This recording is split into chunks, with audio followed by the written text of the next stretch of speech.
Hello and welcome everyone. आज के lecture में हम लोग देखेंगे theories of personality. Theories of personality में बेसिकली हमारे पास आती है एक टाइप थ्योरी, दूसरी है ट्रेट थ्योरी, तीसरी हमारी है टाइप कम ट्रेट थ्योरी, फोर्थ हमारी है ह्यूमनिस्ट थ्योरी और फिफ्थ है हमारी बिहेवियरल थ्योरी। इन सभी थ्योरीज़ की कैटेगरीज में भी हमारे पास बहुत सारी थ्योरीज़ हैं जो हमें कवर करनी है। जैसे आज हम पहली थ्योरी डिस्कस करने वाले हैं टाइप थ्योरी। टाइप थ्योरी में हम क्या क्या डिस्कस करेंगे? टेम्परामेंट थ्योरी, फिर दूसरी हमारी है सोमैटोटाइप थ्योरी, थर्ड है हमारी जंग्स साइकोलॉजिकल टाइप्स, फिर type A and type B personality, फिर हमारी है एक क्रेचमर की बॉडी टाइप थ्योरी, जिसमें से सोमैटोटाइप थ्योरी और क्रेचमर की बॉडी टाइप थ्योरी दोनों ही बॉडी टाइप पर बेस्ड हैं और काफ़ी सिमिलैरिटी भी है इसमें, बस इनके नाम थोड़े से डिफरेंट हैं। अब हम स्टार्ट करते हैं टेम्परामेंट थ्योरी से। पहले हम देखेंगे फीचर्स क्या हैं टाइप थ्योरी के।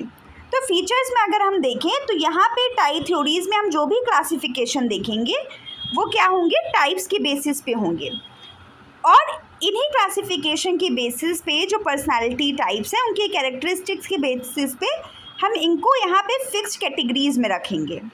जैसे इंट्रोवर्ट तो इंट्रोवर्ट है, एक्सट्रोवर्ट है तो एक्सट्रोवर्ट है, एंडोमॉर्फ, एक्टोमॉर्फ, ये सब एक कैटेगराइजेशन है। जैसे हम फर्दर मूव करेंगे तो हमें चीज़ें समझ में आएंगी। दूसरा फीचर क्या है टाइप थ्योरी का कि होलिस्टिक व्यू है और काफ़ी सिंपल है, सिंप्लिसिटी इसमें देखने को मिलेगी। इसमें क्या है कि पर्सनालिटी को जो है एक होल पैटर्न माना गया है, उसमें कोई सेपरेट ट्रेट्स नहीं माने गए हैं। अगर कह दिया गया कि थिन बॉडी का पर्सन है तो उसके अंदर ये फीचर्स प्रेजेंट होंगे, तो हाँ मतलब वो उसका पर्टिकुलर पर्सनालिटी टाइप वही है। अब हम जैसे थ्योरीज पढ़ना शुरू करेंगे हमारी चीज़ें, हमारे कॉन्सेप्ट्स और क्लियर होंगे। अब क्योंकि हमने एक ही टाइप में सारे फीचर्स बता दिए और बता दिया कि इस पर्टिकुलर बॉडी टाइप के अकॉर्डिंग जो फीचर्स होंगे वो ऐसे फीचर्स, ऐसे गुण देखने को मिलेंगे, तो इसकी वजह से जो थ्योरी है वो हमारी कॉम्प्लिकेटेड नहीं, सिंपल क्लासिफिकेशन पर बेस्ड है। अब यहाँ पे जो अप्रोच हम देखेंगे वो हम किस पे देखेंगे? क्वालिटेटिव अप्रोच पे। यहाँ पे हम काइंड या टाइप पर फोकस करते हैं, हम डिग्री पे फोकस नहीं करते हैं। ठीक है, डिग्री मतलब क्या है कि काइंडनेस का लेवल क्या है, थोड़ी मात्रा में काइंडनेस प्रेजेंट है या बहुत ज़्यादा मात्रा में काइंडनेस प्रेजेंट है। यहाँ बस सिंपली हम देखेंगे कि अगर थिन इंसान है, कोई पतला है या कोई मोटा है, तो उसके अंदर ये गुण जो हैं वो प्रेजेंट होंगे। हम ये नहीं बताएंगे कितने अमाउंट में कोई गुण अगर प्रेजेंट होगा। अब हम आगे बढ़ते हैं कि ये लेस फ्लेक्सिबल है। लेस फ्लेक्सिबल क्यों है? क्योंकि हमने पर्सनालिटी को पहले ही एज्यूम कर रखा है और पहले एज्यूम करने की वजह से हमने कैटेगरी तो पहले ही बना दी है, तो अब उसके अकॉर्डिंग वो स्टेबल होगा और वो हमेशा के लिए फिक्स कर दिया जाएगा। अब हम आगे थ्योरीज में बढ़ते हैं। पहले हम देखेंगे टेम्परामेंट थ्योरी।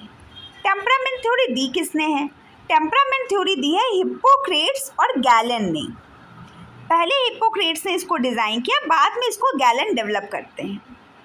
ये जो टेम्परामेंट थ्योरी है इसमें जो पर्सनालिटी है वो हमारी बॉडी के अंदर जो फ्लूइड्स प्रेजेंट है उसके बेसिस पे है। जैसे हम इंडियन सोसाइटी में देखते हैं, हमारे इंडियन टेक्स्ट जो हैं वो वात, कफ और पित्त के बेसिस पे क्लासिफिकेशन या रोगों के बारे में बताते हैं।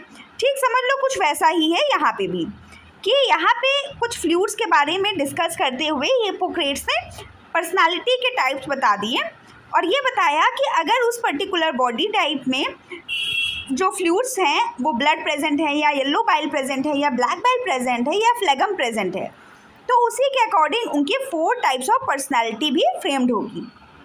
ये जो फिक्स्ड कैटेगरीज हैं उसके इन्होंने नाम रखे सैंग्विन, कॉलेरिक, मेलैंकोलिक और फ्लेगमेटिक।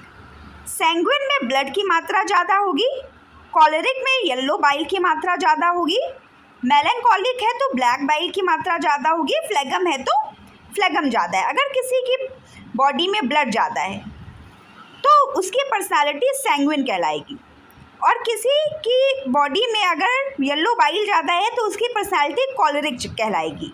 किसी के में ब्लैक बाइल ज़्यादा है तो मेलैंकोलिक, और किसी के में फ्लेगम ज़्यादा अमाउंट में प्रेजेंट है तो फ्लेगमेटिक। अब हम आगे देखेंगे कि पर्सनालिटी जो है वो डिपेंड करता है कि पर्टिकुलर बॉडी में किस टाइप का जो ह्यूमर है उसका डोमिनेंस कितना है ना। और ये जो ह्यूमर जो है ये बॉडी फ्लूइड पर निर्भर करेगा।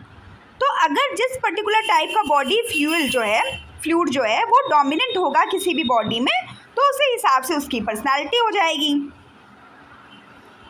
यहाँ पे हम देखेंगे सैंग्विन को। पहले सैंग्विन में जो बॉडी फ्लूइड है वो ब्लड की मात्रा ज़्यादा है। तो ऐसे लोग कैसे होंगे? ये लोग चीयरफुल होंगे, काफ़ी सामाजिक होंगे और काफ़ी एक्टिव होंगे और ऑप्टिमिस्टिक होंगे, यानी पॉजिटिव माइंडसेट के होंगे। ये बहुत टॉकेटिव तुम्हें देखने को मिलेंगे और बहुत ही जल्दी दोस्त बना लेते हैं। अब फर्दर हम अगर आगे देखें तो कॉलरिक बॉडी टाइप की बात करते हैं। कॉलरिक बॉडी टाइप जो है, कॉलरिक जो पर्सनालिटी होगी उसमें जो बॉडी फ्लूइड है वो येलो बाइल ज़्यादा प्रेजेंट होगा। ऐसे लोग थोड़े एग्रेसिव होंगे, एम्बिशियस होंगे, है ना।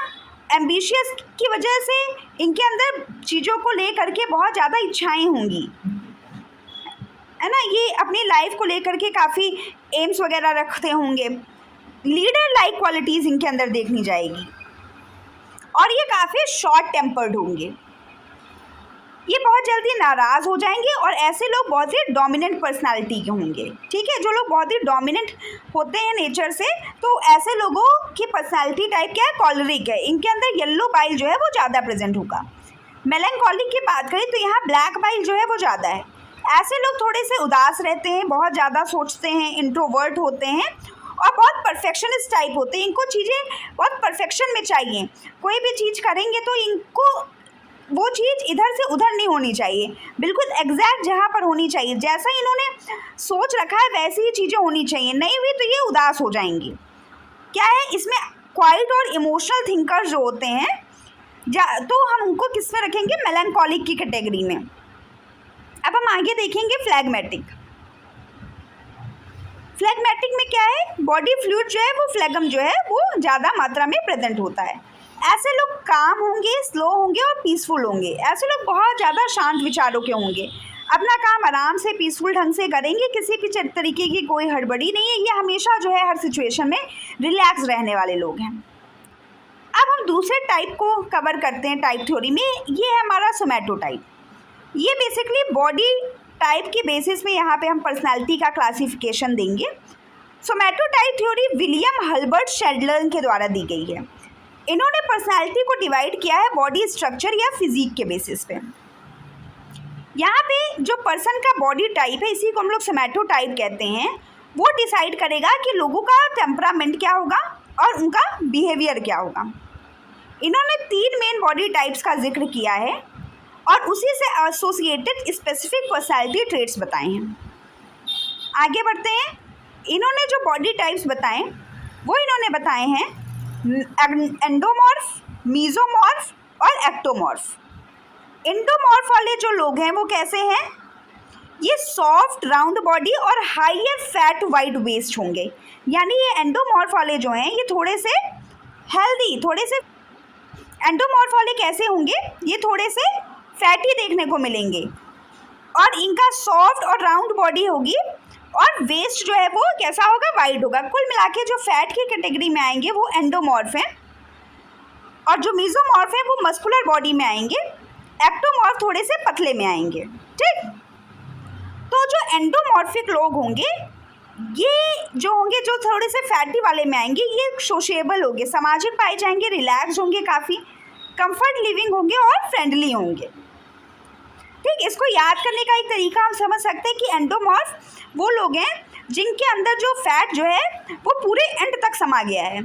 और क्या है, ऐसे लोग भाई फैटी हैं तो ये लोग अच्छे से खाए पिएंगे, है ना, ये मौज मस्ती वाली जीवन जी रहे हैं, तो ये लोग काफ़ी जितने भी चिल वाले जो चीज़ें देखने को मिलेंगी वो एंडोमॉर्फ की कैटेगरी में देखने को मिलेगी।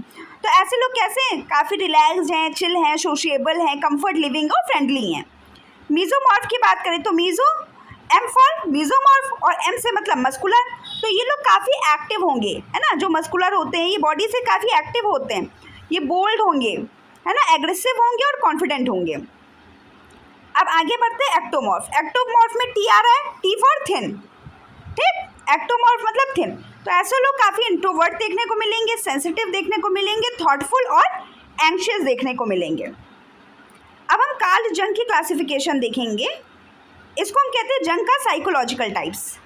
ये कार्ल जंग ने, कार्ल गुस्ताव जंग जो हैं, इन्होंने ये क्लासिफिकेशन दिया था और इसमें इन्होंने टाइप थ्योरी को जो बताया वो पर्सनालिटी बिहेवियर शो करेगी, उनकी डायरेक्ट एनर्जी को शो करेगी और कैसे वो इंफॉर्मेशन को प्रोसेस करते हैं इसको जो है वो शो करेगी। बहुत सारे लोग क्या होते हैं कि जैसे कोई इंट्रोवर्ट है अगर, तो वो अपनी फीलिंग्स को, अपने थॉट्स को अपने अंदर ही ज़्यादा रखते हैं और ये ऑब्जर्व वगैरह बहुत अच्छे से करेंगे, बहुत जल्दी रिफ्लेक्ट नहीं कर पाएंगे। तो इनकी एनर्जी क्या है, वो अपनी एनर्जी को रिफ्लेक्ट नहीं जल्दी कर पा रहे हैं। और वहीं पे एक्सट्रोवर्ट जो होते हैं वो अपनी एनर्जी डायरेक्टली जो है रिफ्लेक्ट कर देते हैं। तो उसके अकॉर्डिंग इन्होंने जो है पर्सनैलिटी को डिवाइड किया है एटीट्यूड के बेसिस पे, यानी डायरेक्शन ऑफ एनर्जी, फिर साइकोलॉजिकल फंक्शंस के बेसिस पे कैसे लोग सोचते हैं और नॉलेज को परसीव करते हैं। इनके पर्सनैलिटी टाइप्स को हम मेंटल ओरिएंटेशन के बेसिस पे क्लासीफाई करते हैं। एटीट्यूड के बेसिस पे अगर हम देखें तो इंट्रोवर्ट और एक्सट्रोवर्ट होते हैं। इंट्रोवर्ट वाले लोग जो हैं वो इनर वर्ल्ड पे ज़्यादा ध्यान देते हैं, ये काफ़ी शांत होते हैं, रिफ्लेक्टिव होते हैं और ये सॉलिट्यूड यानी एकांत ज़्यादा पसंद करते हैं। अच्छा, जो हमने बात की रिफ्लेक्टिव होने की, तो अपने रिफ्लेक्टिव होना और थॉट्स को रिफ्लेक्ट कर पाना, ये दो चीज़ें अलग होती हैं।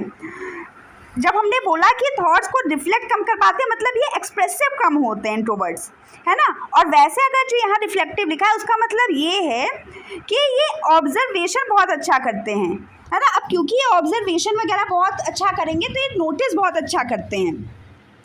तो जब ये चीज़ों को बताएंगे या समझाएंगे तो इनके पास क्या है, काफ़ी गूढ़ जानकारियाँ होती हैं। और वहीं पे एक्सट्रोवर्ट जो होता है वो पर्सनालिटी के लोग जो है अपने एक्सप्रेशंस को बहुत आसानी से रिफ्लेक्ट कर पाते हैं, ठीक है। तो ये आउटर वर्ल्ड पे ज़्यादा फोकस करते हैं, ये सोशल होते हैं, एक्टिव होते हैं और ये जो है इंटरेक्शन इन्जॉय करते हैं, इनको इंटरेक्ट करना बहुत पसंद होता है। अब जो साइकोलॉजिकल फंक्शंस के बारे में कार्ल जंग बताते हैं, तो वो बताते हैं थिंकिंग, फीलिंग, सेंसेशन और इंट्यूशन, ये 4 तरीके के साइकोलॉजिकल फंक्शंस जो हैं वो कार्ल जंग ने दिए। अब इसी के बेसिस पे इंट्रोवर्ट और एक्सट्रोवर्ट के हम 8 टाइप्स भी निकाल सकते हैं, जैसे introvert plus thinking, introvert plus feeling, introvert plus sensation, introvert plus intuition. वैसे extrovert plus thinking, extrovert plus feeling, extrovert plus sensation, extrovert plus intuition, ठीक है। अब हम आगे बढ़ेंगे टाइप ए और type B personality. Type A और type B personality इसकी बात की है फ्राइडमैन और रोजनमैन ने। ये जो क्लासिफिकेशन है टाइप ए और टाइप बी, बेसिकली जब हम इसकी अंदर की थ्योरी को पढ़ेंगे तो हमें पता लगेगा ये हार्ट डिसीजेस से जो है ज़्यादा एसोसिएटेड है ना। फ्राइडमैन और रोजनमैन के अकॉर्डिंग कि ए जो पर्सनालिटी टाइप है वो उसमें हार्ट डिसीजेस के रिस्क ज़्यादा हैं। और क्यों ज़्यादा है अभी हम धीरे धीरे पढ़ेंगे तो हमें समझ में आएगा। जो टाइप ए है पर्सनालिटी टाइप, ये काफ़ी कॉम्पिटिटिव इन नेचर होता है ना, ये लोगों से बहुत कॉम्पीट करते हैं, ये अपने ऊपर फोकस से ज़्यादा ही देखेंगे कि हम दूसरों से ज़्यादा काबिल हैं या नहीं काबिल हैं। ये अब इनका ज़्यादातर समय दूसरों के कंपैरिजन में चला जाता है। ये अपने इनर वर्ल्ड पे फोकस करने के बजाय ये ध्यान देंगे कि दूसरा क्या कर रहा है और दूसरे से हमें कैसे जीतना है। और ये सभी से मतलब इनका पूरा टारगेट रहता है कि सबसे ज़्यादा बेस्ट पूरे वर्ल्ड में हम ही हूँ। अब क्योंकि अगर ये इतना कॉम्पीट करेंगे तो ये स्ट्रेस भी लेंगे, है ना।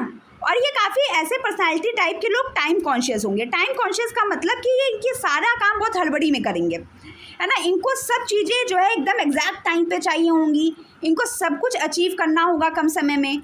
और अगर इन कोई भी चीज़ इनके अकॉर्डिंग नहीं हैपन कर रही है तो उस पर ये फ्रस्ट्रेटेड हो जाएंगे। और ये कॉम्पिटिटिव और टाइम कॉन्शियसनेस की वजह से इनके पास पेशेंस की कमी होगी। और पेशेंस की अगर कमी हो तो ये एग्रेसिव भी बहुत होंगे।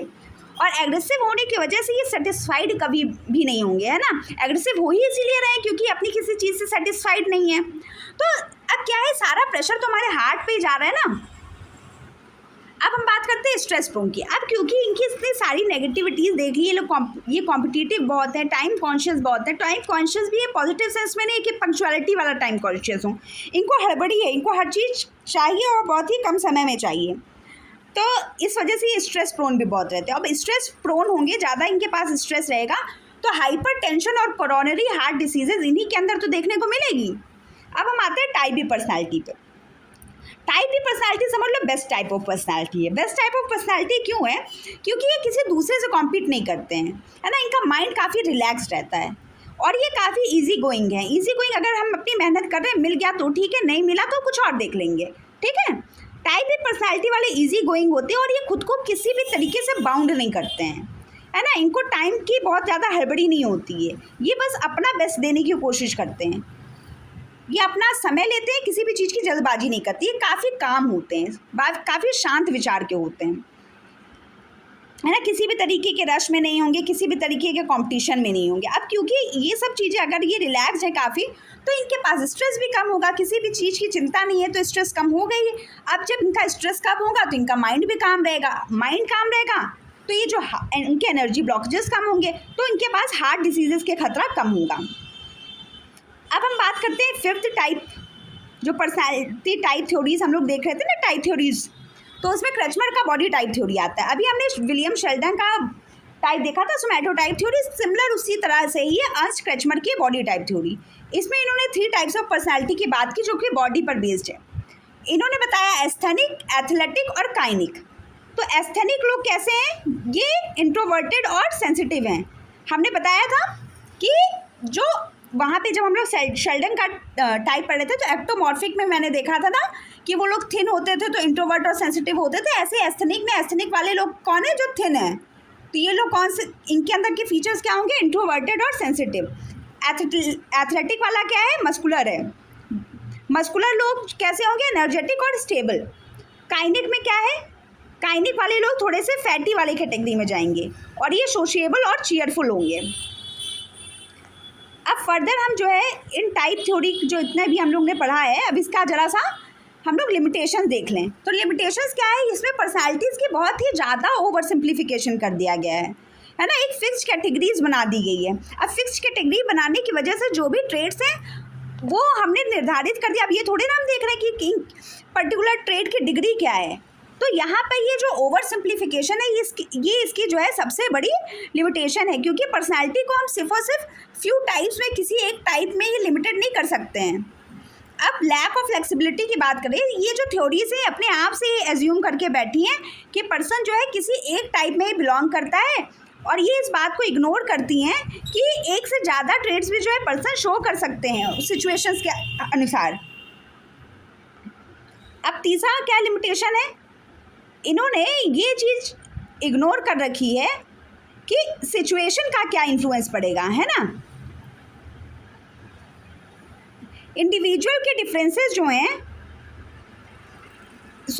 इन्होंने क्या सिचुएशनल इन्फ्लुएंसेस तो इन्होंने इग्नोर किया है, वो हम लोग ने देख लिया कि लैक ऑफ फ्लेक्सिबिलिटी में ही। अब हम यहाँ पे देखेंगे इन्होंने इंडिविजुअल के डिफरेंसेस को इग्नोर कर दिया है। भाई इंडिविजुअल के डिफरेंसेस को इग्नोर किया है क्योंकि पीपल जो हैं, जो लोग सेम टाइप में हैं, वो भी डिफरेंट हो सकते हैं एक दूसरे से, लेकिन ये थ्योरी उन सटल डिफरेंसेस को, सटल वेरिएशंस को कैप्चर नहीं कर पा रही है। अब हम यहाँ देखेंगे सिचुएशनल इन्फ्लुएंस को इन्होंने निगलेक्ट किया है। टाइप थ्योरीज में जो बिहेवियर है लोगों का वो चेंज होगा अकॉर्डिंगली सिचुएशंस और इन्वायरमेंट्स, इस चीज़ को तो इन्होंने कहीं कैप्चर ही नहीं किया है। अब हम साइंटिफिक एक्यूरेसी की बात करते हैं। साइंटिफिक एक्यूरेसी की अगर हम बात करें तो इनकी थ्योरीज में साइंटिफिक एक्यूरेसी नहीं है। क्यों? क्योंकि कोई एम्पिरिकल एविडेंस नहीं है और साइंटिफिक वैलिडेशन भी नहीं है। जैसा हम आगे चल के जो थ्योरीज पढ़ेंगे बिहेवियरल थ्योरीज वगैरह, तो उसमें हमारे पास एक्सपेरिमेंटेड चीज़ें हैं, उसके अकॉर्डिंग हमने पर्सनैलिटी को डिस्कस किया होगा। लेकिन यहाँ क्या है, कोई भी ऐसा साइंटिफिक वैलिडेशन नहीं है, एम्पिरिकल एविडेंस नहीं है, जिससे क्या हो कि जो भी क्लासिफिकेशंस इन्होंने मेड की है, जो भी क्लासिफिकेशन साइकोलॉजिस्ट ने बनाई है, उसको हम कंसिडर कर पाएँ, है ना। जैसे कि हिप्पोक्रेट्स की ह्यूमोरल थ्योरी की बात कर दे और शेल्डन की सोमैटो टाइप थ्योरी की बात कर दे, तो ऐसा क्या पॉसिबल है किसी पर्टिकुलर बॉडी टाइप का इंसान के अंदर वही पर्टिकुलर ट्रेड्स प्रेजेंट हो?